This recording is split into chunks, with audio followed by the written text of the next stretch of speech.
जय हिंद। नमस्कार दोस्तों, आज हम बात करेंगे जो राजस्थान चतुर्थ श्रेणी भर्ती है उसकी कट ऑफ को लेकर के।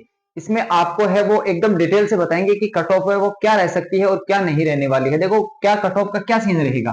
पहले हम जो है वो बात करते हैं सीईटी लेवल जो आपकी 12th हुई थी उसके बारे में। देखो इसमें जो आपके फॉर्म लगे थे वो 18 लाख और 63,000 फॉर्म लगे थे, जिसमें आपने 15.4 लाख लोगों ने है वो इसमें एग्जाम दिया, जिसमें लगभग है वो 60% लोग है वो पास हुए थे। 60% से कम ही लोग पास हुए हैं।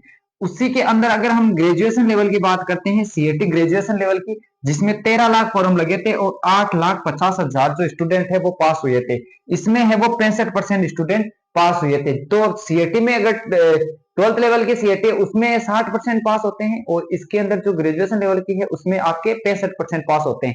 तो जो हम फोर्थ ग्रेड की जो है वो मानकर चलते हैं कि जो 40% लोग हैं वो 40% लोग कितने परसेंट पास होंगे। तो अगर 40% के हिसाब से देखें तो लगभग इसके अंदर जो है आपके फॉर्म जो एग्जाम दिया था वो 21,70,000 लोगों ने है वो एग्जाम दिया था। अगर 21,70,000 लोगों के बारे में बात करते हैं तो यहाँ पर जो अगर 70% लोगों को पास करते हैं 21,70,000 में से, अगर 70% लोग पास होते हैं, अगर 40% से एक्स्ट्रा लेकर के आते हैं तो वो हो जाते हैं आपके 15,19,000 स्टूडेंट। 15,19,000 स्टूडेंट ऐसे होंगे जिनके 40% आता है। यानी 40% में बात करें कि आपके कितने क्वेश्चन सही होते हैं तो 40% में यहाँ पर है वो आपके 48 क्वेश्चन सही होने के चांस रहेंगे। अगर जिसके 48 क्वेश्चन सही हो रहे हैं वो 40% की कैटेगरी में आएगा। इससे तो नीचे वाले हैं वो 40% की कैटेगरी से भी नीचे चले जाएंगे। अब हम बात करते हैं कि जो आपकी टोटल पोस्ट है, अभी जो वर्तमान में पोस्ट बढ़ी नहीं है, इससे पहले की बात करते हैं तो अभी जो वर्तमान में पोस्ट है वो 53,749 है, वो इस वैकेंसी में पोस्ट रहने वाली है। लेकिन इस वैकेंसी में अगर 1.5 गुना को पास किया जाता है तो आपके 80,631 स्टूडेंटों को है वो पास किया जाएगा। 1.5 गुना में पास किया जाता है तो ये स्टूडेंट है वो पास होंगे। अब बात करते हैं कि जो आपका पी फॉर्मूला है जिसे हम कहते हैं परसेंटाइल फॉर्मूला, उससे यानी कि एक जो फर्स्ट रैंक लेकर के आता है उसके बाद आपके परसेंटाइल फॉर्मूले लगाया जाता है। इसमें आपको ज्यादा नुकसान नहीं होता है। तो परसेंटाइल फॉर्मूले से बात करते हैं कि एक शिफ्ट से है वो एक शिफ्ट से कितने स्टूडेंटों को पास किया जाएगा। देखो परसेंटाइल फॉर्मूले से अगर बात करते हैं तो एक शिफ्ट के अंदर जो आपके स्टूडेंट पास होते हैं वो कितने होने वाले हैं, तो देखो 8,959 ये स्टूडेंट पास होंगे। लेकिन ये कितने होंगे, एक गुना में पास होते हैं, लेकिन एक गुना में पास नहीं होंगे। हमारे यहाँ पर 1.5 गुना पास किया जाएगा, पर शिफ्ट से 1.5 गुना पास किया जाएगा। जब पर शिफ्ट से 1.5 गुना पास किया जाएगा तो आपके कितने स्टूडेंट है वो पास होने की संभावना रहेगी, तो देखो 13,748, यानी कि पर शिफ्ट से है वो 13,748 स्टूडेंट पास होंगे।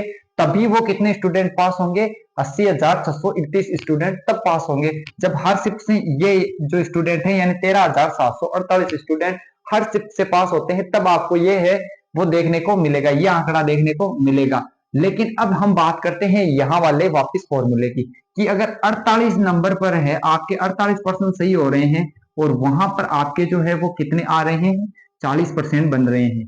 ठीक है, तो अगर हम बात करते हैं कि 48 से ज्यादा अगर क्वेश्चन आते हैं यानी सही होते हैं तो आपके है वो कितने में कंपटीशन रहेगा। यहाँ पर जो कंपटीशन रहता है वो 20 में से एक स्टूडेंट पर जो है वो कंपटीशन हो जाता है। ठीक है, यानी 20 में से एक स्टूडेंट पर कंपटीशन हो जाता है। लेकिन इसी 48 प्रश्नों को हम आगे बढ़ाते हैं और इन 48 क्वेश्चनों को आगे लेकर के जाते हैं और हम लेकर के जाते हैं इन्हें 72 पर।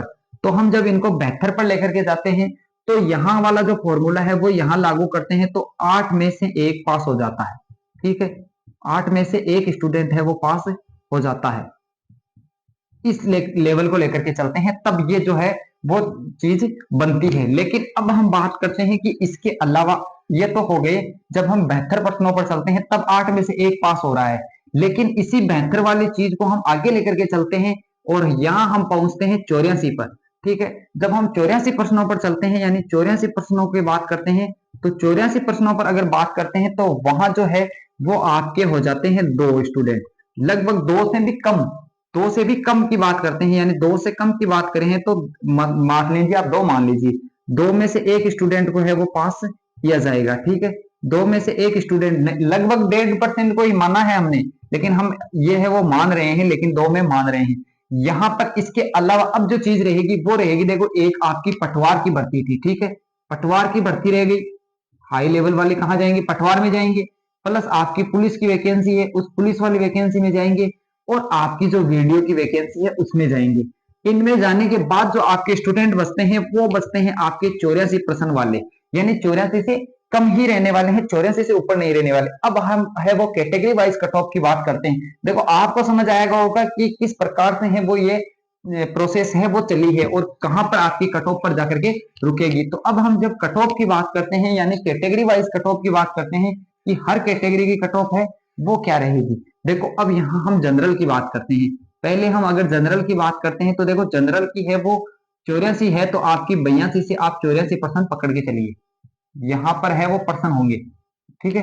82 से 84 है वो आपकी जनरल की कट ऑफ रह सकती है। इसके बाद हम बात करते हैं कि आपकी जो ओबीसी है, ओबीसी की कट ऑफ है वो क्या रह सकती है।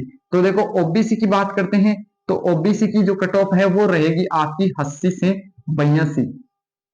उसके बाद आती है आपकी ईडब्ल्यूएस, ईडब्ल्यूएस जिसको ईडब्ल्यूएस की कट ऑफ है वो हम मानकर चलते हैं कितनी, 78 से 80 के बीच, ठीक है। इसके बाद हमारी आती है एमबीसी, यानी कि एमबीसी कैटेगरी। एमबीसी की बात करते हैं तो देखो एमबीसी की जो कट ऑफ रहेगी वो रहेगी आपकी 76 से लगभग आपकी 78 के बीच है। इसी के साथ हम बात करते हैं जो आपकी एमबीसी के बाद में आती है आपकी कौन सी, तो एमबीसी के बाद में आ जाती है आपकी एससी, ठीक है, एससी कैटेगरी। एससी कैटेगरी की बात करते हैं तो एससी कैटेगरी है वो 72 से आपकी 75 के बीच, ठीक है, 72 से 75 के बीच है वो एससी कैटेगरी रह सकती है। और एसटी की बात करते हैं तो एसटी आप मानकर चलो कि 70 प्लस है वो एसटी के स्टूडेंट है वो इसमें पास हो जाएंगे।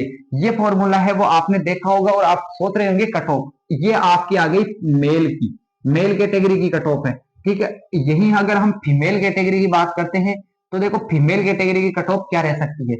यहां से आप है वो हर शिफ्ट के जो हर आपकी कैटेगरी है उसमें आप 2-2 नंबर कम मान के चलिए। जैसे कि मैं जनरल की बात करता हूं तो जनरल में अगर 80 प्लस है फीमेल के तो वो पास हो जाएगी। वहीं अगर ओबीसी में बात करते हैं तो 76 प्लस पर ओबीसी पास हो जाएगी। ईडब्ल्यूएस में बात करते हैं तो ईडब्ल्यूएस में भी आपकी 75 मान लीजिए, 74-75 के लगभग है वो ईडब्ल्यूएस हो जाएगी। और आपकी एमबीसी है, एमबीसी में भी आपकी 73 प्लस एमबीसी में हो जाएगी। एससी के अंदर बात करते हैं 70 प्लस जो है वो एससी में हो जाएगी। 68 प्लस अगर महिला है तो वो एसटी के अंदर पास होने के चांस रहते हैं। अगर पोस्ट नहीं बढ़ती है तब की ये कट ऑफ है, अगर पोस्ट बढ़ती है तो उसके बाद क्या कट ऑफ रह सकती है वो भी हम आपको है वो डिस्कस के साथ बता देंगे। जैसे ही आप कोई न्यूज आती है कि आपकी जो एग्जाम है उसमें एग्जाम हुआ था उसमें कितनी पोस्ट बढ़ने वाली है, अगर आपकी 10,000 पोस्ट बढ़ती है तो आपकी जो कैटेगरी वाइज कट ऑफ है वो क्या रहेगी, अगर आपकी 20,000 पोस्ट बढ़ती है तो कैटेगरी वाइज कट ऑफ क्या रहेगी, उसके बारे में भी हम आपको है जल्द ही वीडियो उपलब्ध करवा देंगे। तब तक के लिए आप बने रहिए हमारे यूट्यूब चैनल के साथ। धन्यवाद।